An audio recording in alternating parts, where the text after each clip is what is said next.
Ayun mga boss, meron tayo ditong Altis. Itong Altis na to, 2005 model. Ang problema nito ay itong side mirror niya, kahit ano daw niya pindot dito, tulad yan, right, tapos pipindutin na dito kung gusto mo i-adjust yung salamin, side mirror, ayaw po niyang gumana. Ayan, nagre-repair tayo niyan. Re-repair na natin yan. Ganun din dito sa kaliwa. Anong nangyari? Ito, tingnan nyo. Left.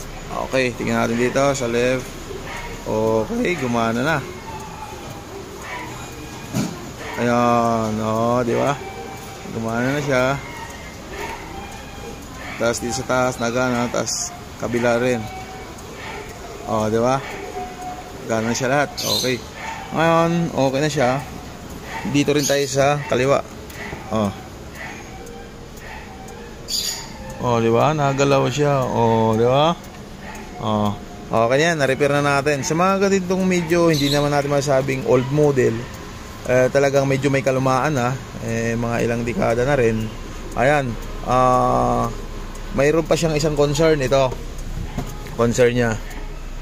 Madalas ba kayo, ito talaga madalas sa inyo, pag ito nag-aircon kayo, tingnan nyo, ito daw ang problema.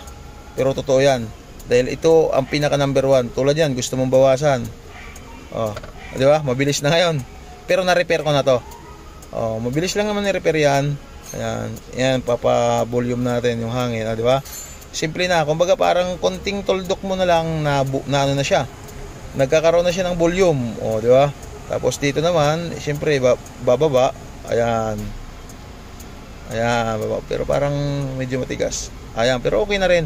Kaysa dati, talagang grabe talaga ginanunay mo. Ayaw talaga. Ayan, na-repair na natin.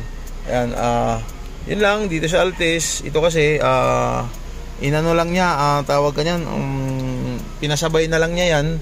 Dahil nga nagpa-refresh na rin siya ng makina. Ayan yung makina niya. Mapapansin natin.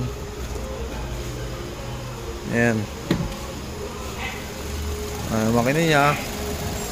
Goods na po yan.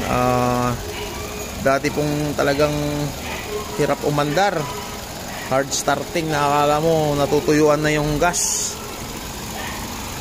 Ito, akala mo walang gas na napasok, pero talagang malakas. Tapos ikotin mo yung crankshaft, hindi normal yung tigas. Tapos kung titingnan mo, parang may usok na rin dito. Saka mausok na rin yung tambutso kapiraso.